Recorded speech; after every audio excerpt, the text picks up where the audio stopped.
আজ 25শে বৈশাখ, বিশ্বকবি রবীন্দ্রনাথ ঠাকুরের 163তম জন্মজয়ন্তী। বাঙালির মানসলোকের এই পথপ্রদর্শক যুগ যুগ ধরে আলোকবর্তিকা হয়ে আছেন আমাদের মাঝে। গবেষকরা বলছেন, জাতির সংকটকালে আজও উত্তরণের পাথেয় হতে পারে রবীন্দ্রনাথের সৃষ্টি সম্ভার। জুনায়েদ আল হাবিবের রিপোর্ট। একদিন যদি খেলা থেমে যায় মধুরাতে, তবু মনে রেখো, তবু মনে রেখো একদিন যদি।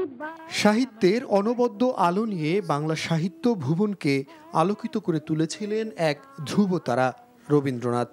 দুপুরের রবি পড়িয়াছে ঢলে অস্তপথের কোলে, শ্রাবণীর মেঘ ছুটে এলো দলে দলে উদাস গগন তলে। বাংলা সাহিত্যের সব শাখায় যুগান্তকারী অবদান রাখা কবিগুরুর কবিতা ও গানে, গল্প ও ছন্দে পূর্ণতা পেয়েছে বাংলার রং, রূপ, প্রকৃতি।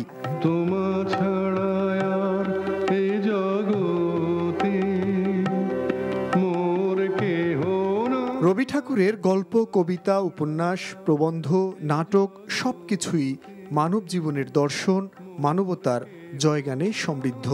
বিকাশে কম খরচে ক্যাশ আউটের লিমিট বেড়ে 50,000, প্রিয় এজেন্টও 2টা। রবীন্দ্রনাথ ঠাকুরের সমগ্র জীবন দর্শনের মূল কথাই ছিল মানব প্রেম, মানবতাবাদ এবং মানব মুক্তি। এবং তার জীবন দর্শনে একটা মূল জায়গা ছিল কিন্তু অস্তিত্ব সংকট থেকে মানুষের পরিত্রাণ লাভ, যেটি তিনি তার সমগ্র লেখার ভিতর দিয়ে বারবার বলার চেষ্টা করেছেন। ভালোবেসে সখী নিভৃতে যতনে আমার নামটি লিখো তোমার মনের মন্দিরে। রবীন্দ্রনাথ যেন নতুন করে মানব জীবনকে ভালোবাসতে শিখিয়েছেন। মনে করি যে বাঙালি যদি তাকে মনে প্রাণে ধারণ করতে পারে, তার প্রতিটি কথাকে যদি অনুধাবন করতে পারে তার হৃদতন্ত্রীর ভেতর দিয়ে, তাহলে অবশ্যই একটি অসাম্প্রদায়িক রাষ্ট্র গঠন করা সম্ভব। রবীন্দ্রনাথ বিশ্বাস করতেন, পৃথিবী থেকে মেঘ একদিন কেটে যাবে, বিশ্বময় শান্তির সুবাতাস বইবে, জয় হবে সত্য ও সুন্দরের। আগুনের পরশমণি ছোঁয়াও প্রাণে, এই জীবন পূর্ণ করো।